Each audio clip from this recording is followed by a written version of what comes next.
Good morning. You're watching the morning show here on Arise News. I'm Biola Alabi. Good morning. I'm Tundra Biola.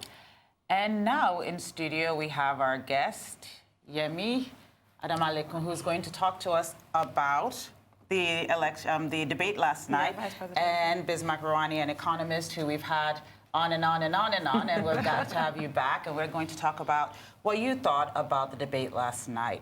I think if we wanted to start, just to start out, if you were going to give an overall grade, sort of an overall rating to the debate, when we talk about the energy, the presence, preparation, what was your sort of, just right off the bat, what was your feeling about the debate in watching that, Bismarck?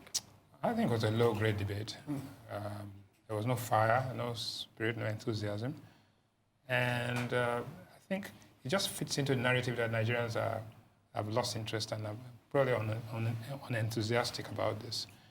And that the issues are so daunting and that their views of the options they have is quite depressing. So, so we need to turn that around. We need to get people interested, because it's dangerous to have that lack of interest and indifference at a time when the economy itself is stuttering. I think that's it. It's very dangerous. So we need, first of all, they need to advertise it properly. Then the people have to be better prepared. And I think the quality of the discourse was at best pedestrian. Wow. Yemi, you're shaking your head in agreement. That's scary. I mean, but I'll start with the positive side. I think it's commendable that they were able to pull it off, considering that in 2015 and 2011, we didn't really have strong debates. President Buhari was the major contender in 2011 and 2015. 2015, he didn't agree to a debate. 2011, he did agree to an NN24 debate, but it was President Jonathan that didn't show up for that one. So I think the fact that we had, well, this is still vice presidential, so let's be careful, but at least we had the two main contenders, and they were able to pull that off. Was quite impressive in my opinion.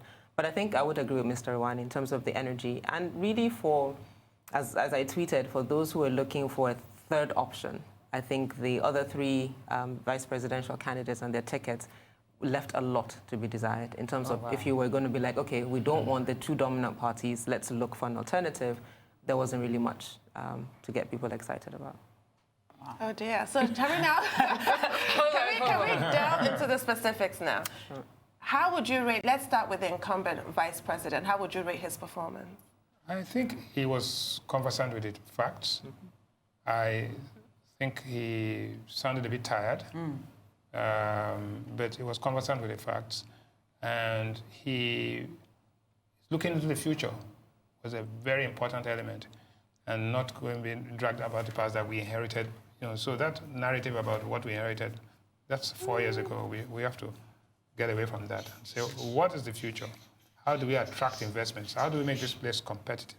How do we make this place, how do we achieve accelerated and sustainable growth? And how do we make it impactful on the ordinary man? So I saw that even in the questions, the fact that the ordinary man, the price of beans, yam, gari, over the last 3 years and where it's going, the question of unemployment and underemployment, where we have not had data for the past 15 months, which is unacceptable. You cannot go into this without talking about that. We did not talk about the minimum wage in depth. What is the impact of the minimum wage and how are you going to handle it? What are the alternatives? And more than anything else, Nigeria's poor negative labor productivity. So you're talking about a wage increase at a time when productivity is falling. Therefore, you are entrenching the fact that there will be higher inflation. And inflation is the nemesis of any economy. So those are the things that I didn't see, I didn't feel that. So one, there was not adequate preparation by all the candidates, right? Because the disconnect between what the candidates are saying and what the people want to hear. Indeed. Right? So that disconnect has to be. So I think there has to be another debate. You're not satisfied? I mean, what was your view of Vice President Yemi Osinbajo's I disagree slightly with Mr. Rewane. On the broader issues, yes, but I still think he used the 16 years of PDP a few times as a crutch, and it was his closing remark. And I think for me that, even if we discount everything else that might have happened before, the fact that he thought it was important enough to use as his closing remark, and the audience gave it back to him very clearly. They weren't having that. And even online, there were a lot of questions that it was quite a weak closing. Even though I believe he was probably the strongest of it, and I think that strongest of the debaters. And that started off with having been in there, understanding clearly, first of all, my constitutional role. And so he stated that very clearly at the beginning, economic council, privatization. So he stated that I have rules. So the whole idea of being a spare tire, he debunked that very early. Went on to state some other facts, but I think to Mr. Rewane's point, some of the meat of that was missing. But then ending by blaming PDP really wasn't, didn't do much for that story. We have a couple of videos here that we actually want to go through and talk about and sort of review some of the things they said. We're going to start out with the anti-corruption statements that the different candidates made. Let's take a look at that video and we'll come back and have a conversation. Fighting corruption is not an economic policy. It is not that you can't fight corruption, but you can fight it more aggressively while addressing economic issues. For example, in 2015, unemployment and underemployment was 24%. Today it's 40%. In 2015, we attracted $21 billion in foreign direct investment. We attracted only 17 last year. We attracted only 12 last year. That means it's going to, our GDP was 520 in 2015. Our per capita was 2,500. Today it's under 1,900. If you look at our stock market, it's lost over 2 trillion in 1 year. So that is not any policy. You're not creating jobs, you're not doing the right thing, and you're just fighting corruption. You can't shut down your shop and be chasing criminals. Thank you very much. Thank you. Let me say also that if you allow criminals to steal all the inventory in the shop, there will be no shop. That's the problem. Please. Please. And what has happened to the Nigeria in the past 16 years is what the World Bank told us, that the major cause of our poverty is corruption. That's a major cause. That's what we've been told. So let me say that there is no way that we can minimize what has happened. We can't minimize corruption. If you minimize it, we run the risk of completely.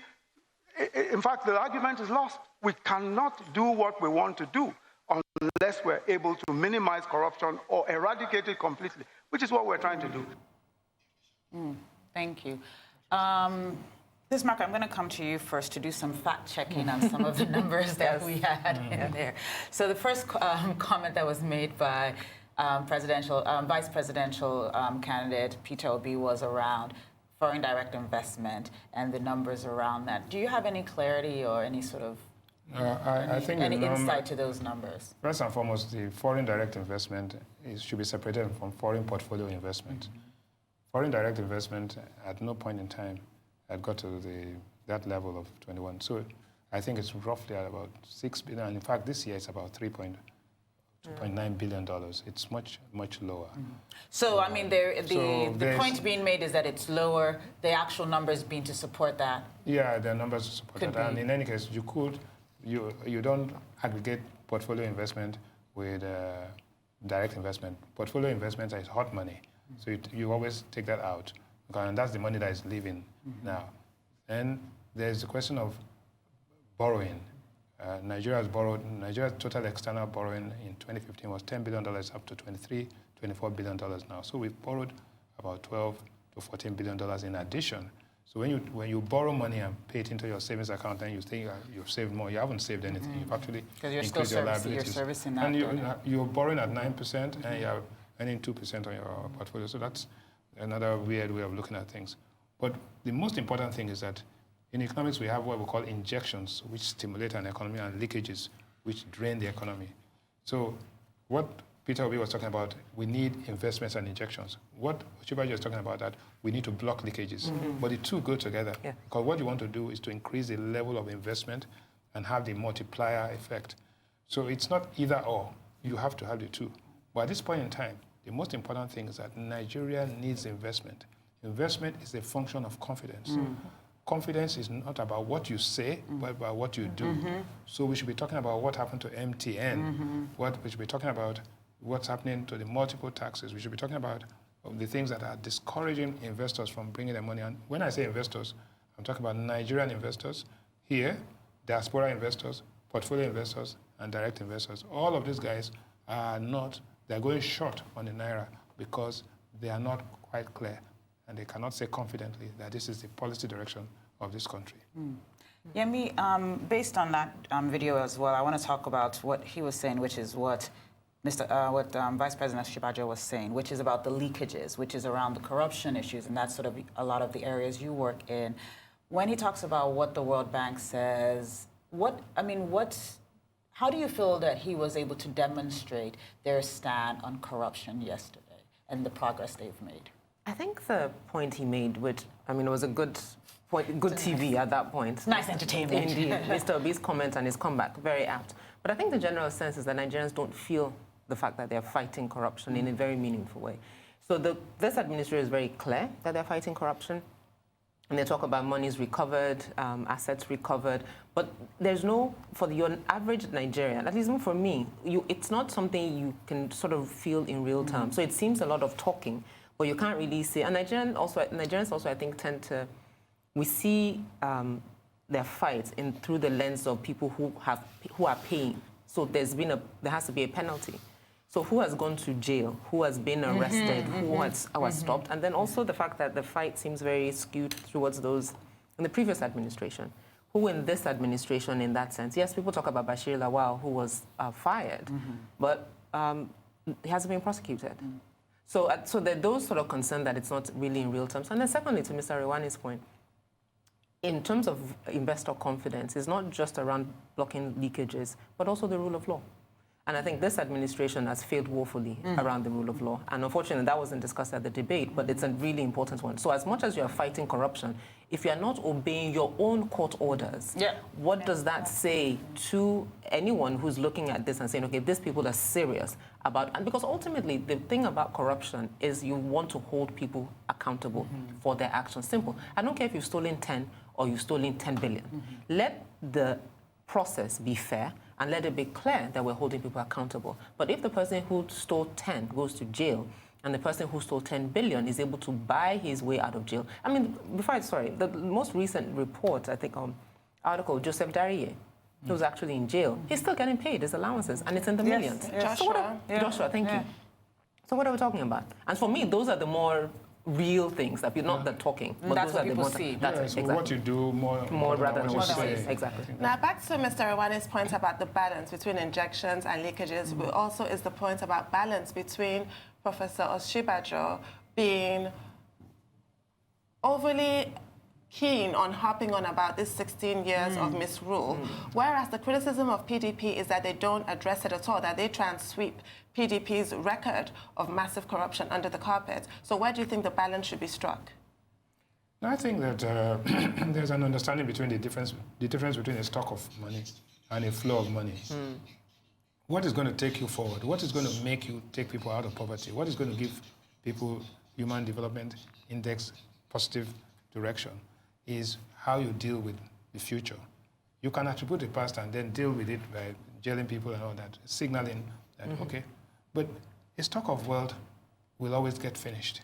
But a flow of wealth is what carries you into the future. Nigeria is now has the fourth lowest life expectancy.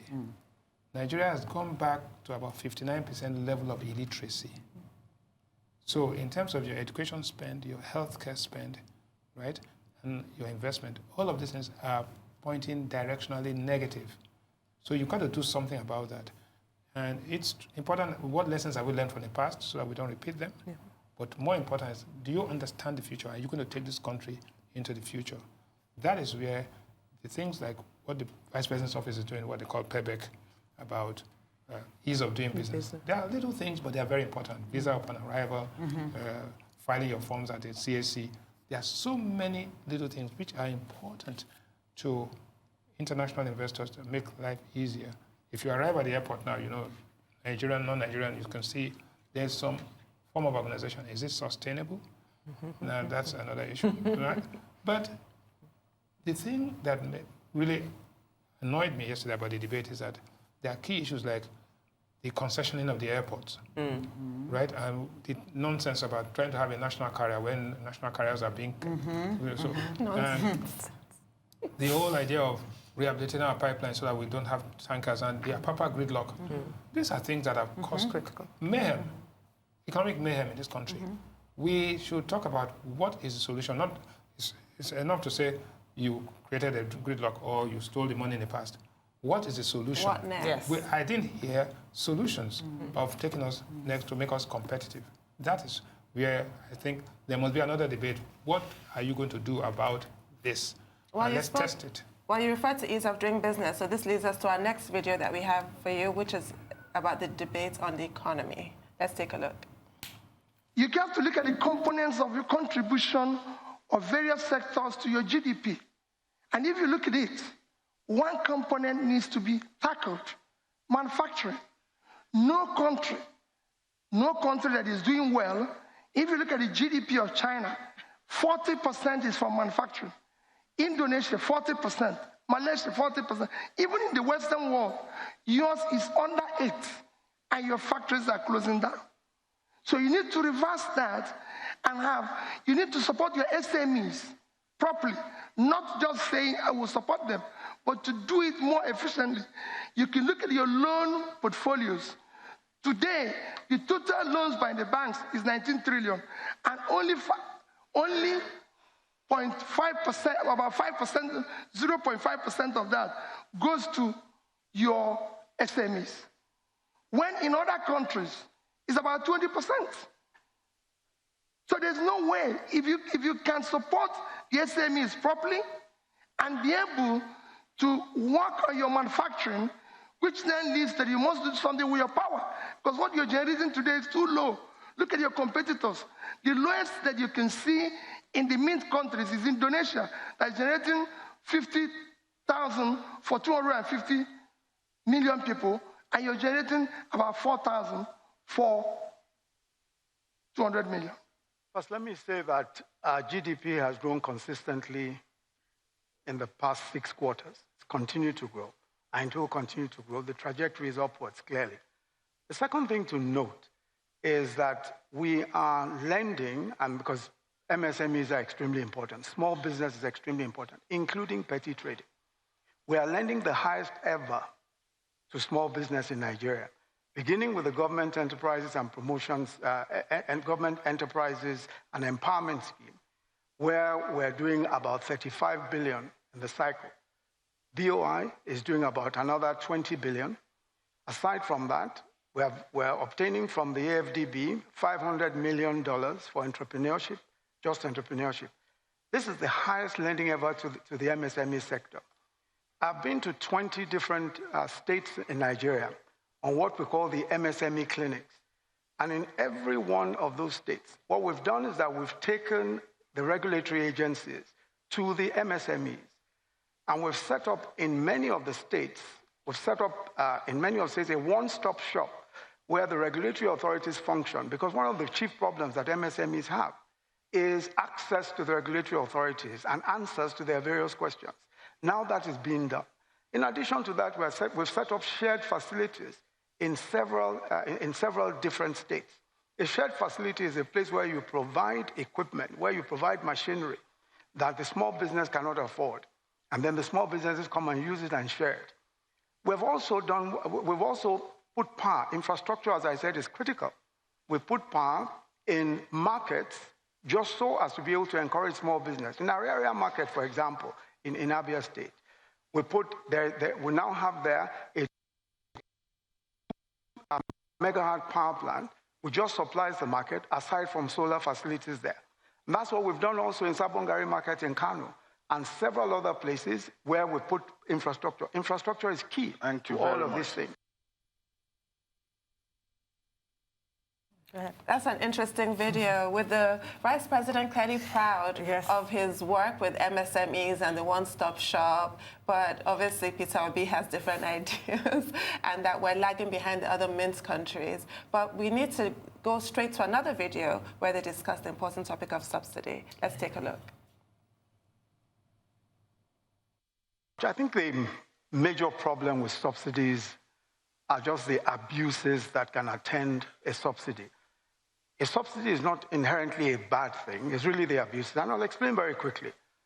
Now, What happened under the old subsidy regime was that several independent marketing companies would simply come in and say, we delivered 5 cargoes of PMS, whereas they delivered nothing or delivered only 1. And so they made the subsidy in the difference. Today, it is the NNPC that's the sole importer of petroleum, so it is on the balance sheet of the NNPC that the subsidy is being taken. Now, let me say also that if today you were to remove subsidies, petrol prices could go up to as high as 220 naira per liter, could even go higher. Now, there is no country in the world, at least even the most developed countries, that don't run one kind of subsidy regime or the other, for the simple reason that sometimes you just need to take some of that effect, some of the cost effect away from your citizens. So, for example, America subsidizes agriculture, subsidizes production, subsidizes all sorts of things. Now, if you have a petrol subsidy, and I'm not saying that it must be there forever, but if you have the petrol subsidy, it helps. Because the moment you remove the subsidy, prices go up. We experienced it earlier on in the regime. Prices went up from 86 to 145 naira per liter. And then there was cost-push inflation. Transportation prices go up, food prices go up, even rents go up. Everything goes up. Now, while consumer spending is weak, and while we're trying to develop the economy and develop the capacity of the people to spend money, I think that a subsidy, at least a minimal subsidy, is useful now. And that's why I think that the subsidy regime is one that we can tolerate, but obviously we must remove it as time goes on. But we can't remove it immediately. Otherwise, we'll suffer the consequence. Well, what we are subsidizing today is inefficiency. If you get it right, the price will still come down. There's no way a country can have a budget of 340 billion naira for health, which translates to 5 naira a day for its citizens, and then pay 1 trillion for subsidy. There's no way you can have an education budget, which is the most critical component of your development, at 400 and something billion, and you're paying subsidy of 1 trillion. It is a waste. You need to reverse it, because you're not paying, you're not dealing with the engine that will drive your economy tomorrow. Everybody knows that even petroleum itself is a baggage economy. At the time people are developing a new economy, and then you're not paying attention to that. What are you actually subsidizing? Look at it. Nigeria has one of the low car ownership in the world. It's 10 per 1,000. So we have only 2 million vehicles, and you're paying almost 1 trillion when you have 87 million people that are poor. You can't do that. It's totally, you need to reverse it. And I can tell you, if you do the right things, the price will come down, because you're just paying for the delay in importation, the number of time cargoes stay in the port, and everything. We can't continue to pay for inefficiency in this country.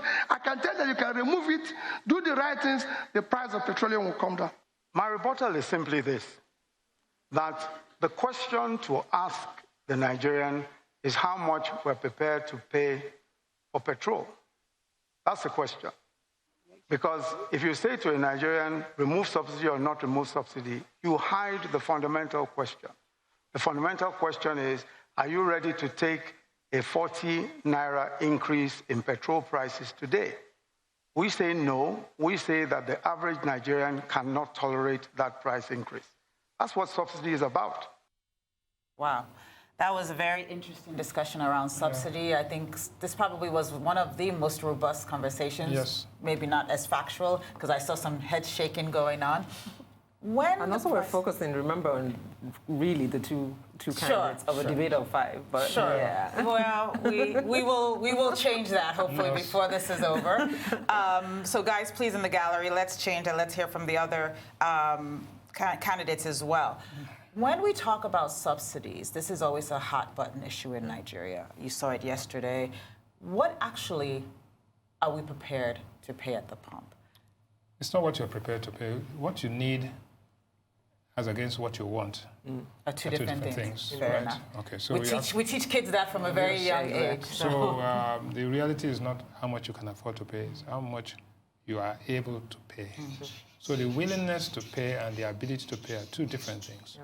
And taxes are based around that entire philosophy. We call it canons of taxation. Subsidies, by the way, are reverse taxes. So when you increase subsidies, you're actually reducing the taxes of people. And what Osinbajo is saying that you need a stimulant in a recession. Well, we came out of recession 6 quarters ago. What you need is investment. Nobody is going to invest in refineries in this country except he knows that he can determine the final price. And once that price determining mechanism is constrained, then you will not get investment. The answer to it is investment. And that's why you say, one, you have new refineries, modular refineries, Aliko, Dangote's refineries. You have all of these things. You need to encourage them by allowing them to determine their price. And then you have to shift your subsidies away from consumption to production. You talked about America. Sure. But how many car owners are in this country? Right? There are 16 cars to every 100,000. It's important. But you see the trucks that move food around, the trucks that move mass transit are all fueled by diesel. Diesel has been deregulated. Diesel is selling today at 260 naira per liter. It has an impact on food price has been marginal. Food price went up by about 1.3%. So this whole idea of being afraid of dealing with the subsidy issue, not before an election, you do it after an election and you go straight up, because it's going to be very unpopular, but you have to deal with it, right? And we cannot afford to continue saying, for example, you are paying 63 naira per liter, right? And you say you are using 60 million liters a day. Nigeria does not use 60 million liters. Whether it's NNPC or private, there is a fraud going on. There's a scam going on. Indeed. And that scam has to stop. And if today NNPC say we are doing 60 million liters a day, it doesn't work. Don't forget that when we set up this price of 145 naira, the price of crude was 45. The exchange rate that was used, assumption was 285. And they came up with a figure of 145. Now, ever since then, the price of crude has gone all the way to, it got up to 80 and now down to about 60. The exchange rate has gone from 285 to 360. So you can't have the same. So this way of making decisions based on static equilibrium does not work. You have to be, it has to be dynamic. So if things improve, then the price increases. If it reduces, like it is everywhere, it reduces. So they're looking for a number. And also the debate on the exchange rate comes to the same thing. Don't look for a number. Look for a mechanism that determines that number. And that's a bit sophisticated for the electorate to understand. But the truth is that it was the most relevant discussion that they had. But again, it's very complex. So we have to simplify it. How much are you willing? How much are you able to pay? One, and that ability to pay is what? The day when the minimum wage was established or set up in 2010, 18,000 naira was $200. Today, $200 is 76,000 naira. And we're talking around 30,000 naira for this. So again, they made the decision after 5 years or 7 years, you come up and now say you want to adjust it and you're offering the guys 4,000 naira on top of 18,000 naira. Obviously, it's a no-go. It's not going to work. So. Yemi, before we go to the next video, I just want you to briefly tell us, as someone that is part of quite a number of advocacy groups, when you see that debate around subsidy, once again, it's not about what you want to pay, it's about what we need to pay. How do you do you believe Nigerians will hit the streets once this subsidy issue, because at some point Nigeria there has to be real reform around subsidy. How do you feel that the average man on the street will react to?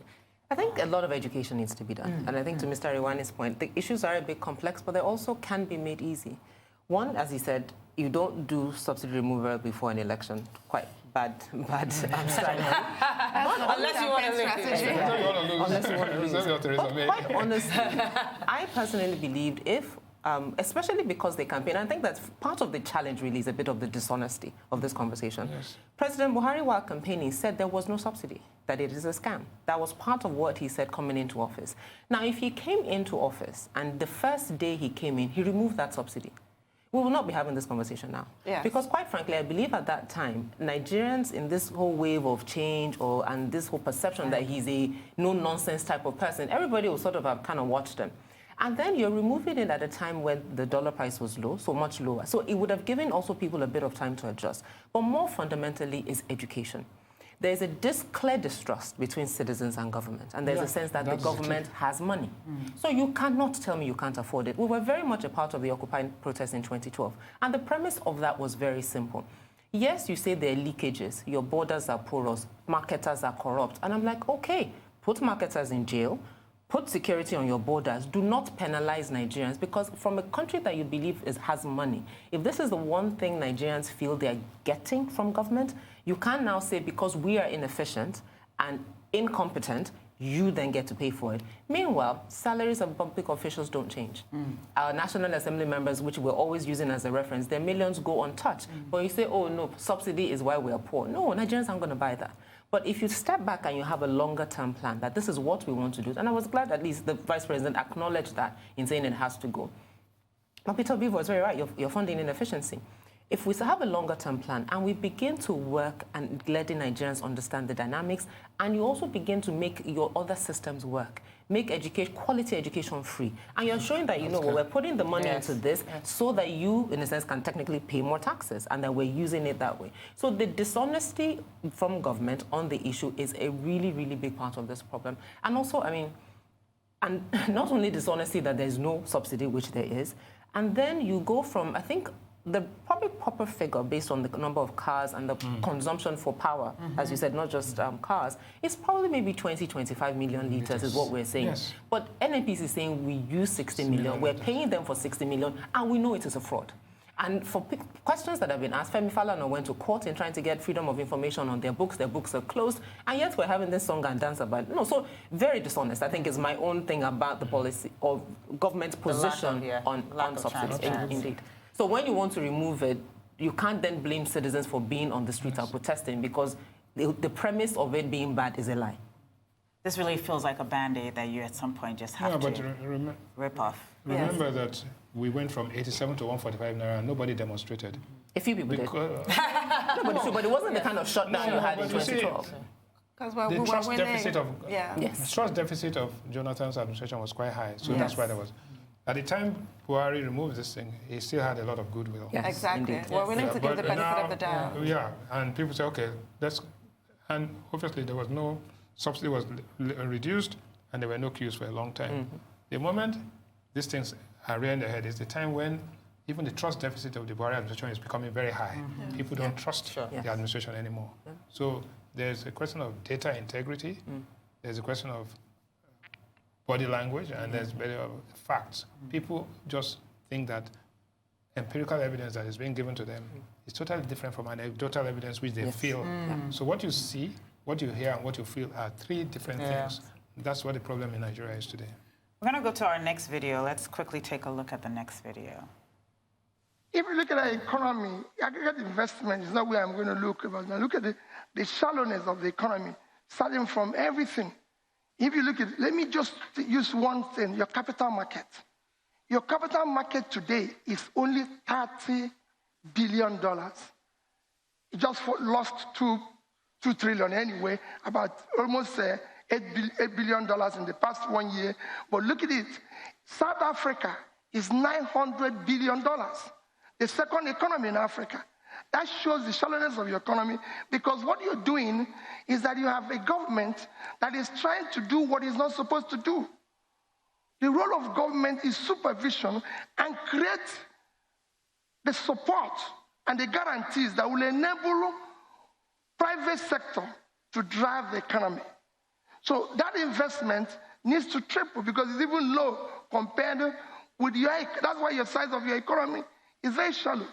So for us, and that is why it's not creating jobs. That's why you have the level of unemployment you have today.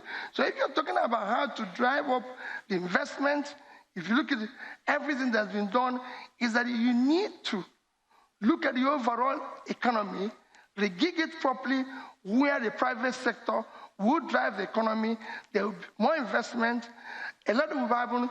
Your banks today, all the loans they're giving is about 15% of your GDP. When other countries are doing 50, 100%, China alone is doing 250% of their GDP as credits to businesses, to private sector. And you can see why you have better investment in other nations than Nigeria. I think the common denominator of the countries you've mentioned, both China and South Africa, is strong infrastructure. Our country, over the past 16 years, has suffered a major infrastructure deficit. So we don't have rail, we don't have roads, power. You know, when we came into office in 2015, power was at 4,000 megahertz. That is 16 years, in 16 years. So you need strong infrastructure, and nobody can make excuses about that. You've got to have strong infrastructure, which is one of the major focuses of our administration's policies, in putting in place the right infrastructure. The second thing is that you cannot have a thriving economy if you allow the type of grand corruption that has taken place in Nigeria in the past 16 years. I've heard one of the candidates say that fighting corruption is not an economic policy. With all due respect, if you don't have resources, if you don't have money, if the resources have been stolen, then you cannot possibly even generate jobs. You can't even build infrastructure. In the past 3 years, the government of President Muhammadu Buhari has spent 2.7 trillion on capital in Nigeria. That is the highest ever in the history of Nigeria, despite earning 60% less than the previous government. We have currently spent 2.7 trillion.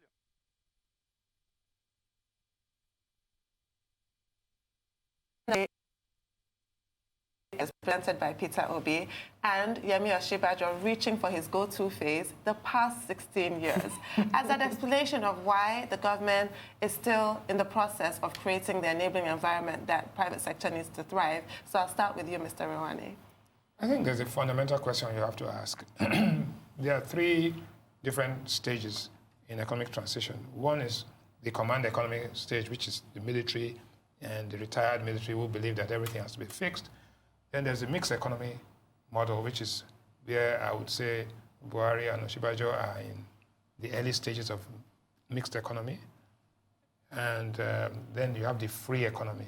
So that transition to go into the free economy and provide the resources to provide the support groups of income inequality, opportunity equality, and providing healthcare.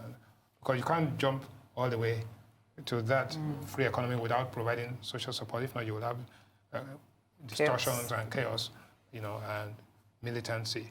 So we have to ask that fundamental question: where are we, and how far are we willing to go, right? So what Peter was saying is that you have $30 billion of stock market investment in an economy of $500 billion, whilst in South Africa you have $900 billion. The fact that that's quoted investments, Shell is not quoted. MTN is not quoted. So there's investment outside the Nigerian capital market, which is still at its infancy. But the point he made is quite clear that you need investment. Whether it's quoted or unquoted, you need investment. Investment has a multiplier. Investment, capital formation creates jobs. And that is what is important. The Vice President talked about 2.7 trillion, the highest level of capex. 2.7 trillion, with all due respect, is a drop in the ocean. An economy of $400 billion of GDP. You need 10% of that to invest $40 to $50 billion a year over a 10-year period for you to feel the impact. There's no impact. So these are just drops. They are nice things, you know, but to be honest with you, do not make an impact until you decide that you're going to open up this economy to investment, both domestically and internationally. One very important point which was not made is the whole idea of mobile payments. Mobile payment systems, allowing the telcos to come into the mobile payment space, is going to transform this economy. Critical. It's so important. And that needs to be emphasized. But also what I could call the high-handedness and combative nature of regulatory agencies in Nigeria, right? Which means that you take the MTN saga. No other thing in the last 6 months has encouraged money to flow out of Nigeria than the fact that if MTN, who is investing so much, can be treated in this shabby way, then what's going to happen to me? So again, it's not what you are saying. I like to encourage investment. It's what you are doing. And happily and luckily, it is being resolved. But should we have gone that way, right?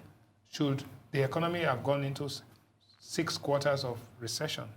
South Africa came out of recession in 1 quarter. 1 quarter. We had 6 quarters. Should we have been there if we had done the right thing at the right time?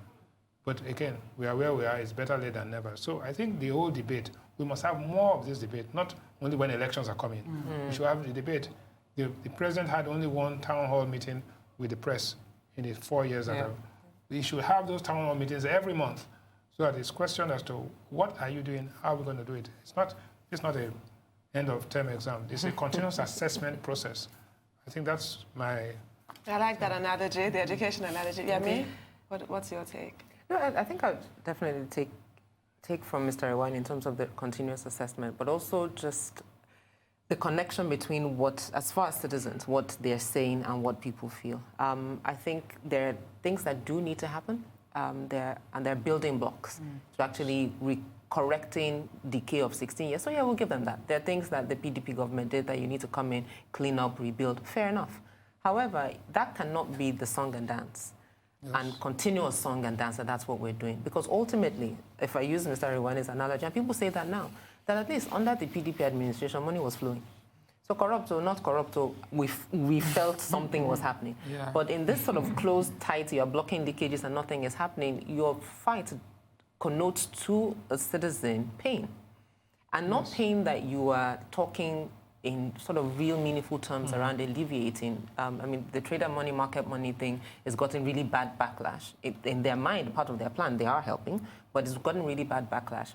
But it's not communicating to citizens that you're helping. So the easy analogy is PDP, money flowed, it was corrupt, it was money flowed. APC, you're fighting corruption, I really don't understand this, but I'm poorer and in more pain, things are harder. So the pictures are not quite right. So again, we've said this several times, the need for governments and government officials to understand strategic communication. We talked about it before Subsidy, we're talking about it in this context. So you might be doing really good things and putting the building blocks, but it's not being communicated in a way that people understand and they can help connect the dots. And I think one of the ladies, the ACPN candidate who was there, Vice President Osinbajo, talked about tax and what they were doing. And her immediate response was, yeah, you say that, but I don't feel it. Yes. So in his office, they might have this master plan and all that they're trying to do to put building blocks in place. But if your citizens are not feeling it, what you're saying and what they're feeling, completely unaligned. That was her at her most animated, and she was able to give a first-person account as a business owner in Nigeria of how those policies are not being implemented, certainly not at all levels. Indeed. Yes. And you know what? In all of this debate, there's one person who has been addressing the key issues, Obi Ezekwesili, right? And she's been addressing it because she's been in government and she understands the issues. And we need to talk more about it. And this is not an overnight, once in a 4-year ritual. We should have this thing. We must get the feedback from the citizens you are running because they are the employers of everybody. Yes. You must have their feedback every month so we know what it is. And the charade. After the election, you'll never hear of them again. You won't see them again. And this is the very important point about really holding elected officials accountable. I think for that, the president, so maybe he didn't do well in the media chat. Maybe I'm going to say that maybe that's the reason why they stopped doing it. But it's not a reason to stop. It's a reason to train him. It's a reason to coach him, work with him on the issues so that he can engage. Because part of the signaling, and he likes to use the word body language, part of the body language that citizens will respond to is a president that's accessible, that's available, that you know what, I understand what's going on. This is what we're doing. Ask me questions, engage, address issues. Things will happen, and we'll talk about it, especially, for example, the deaths in the Northeast. Citizens are dying, our president is mute.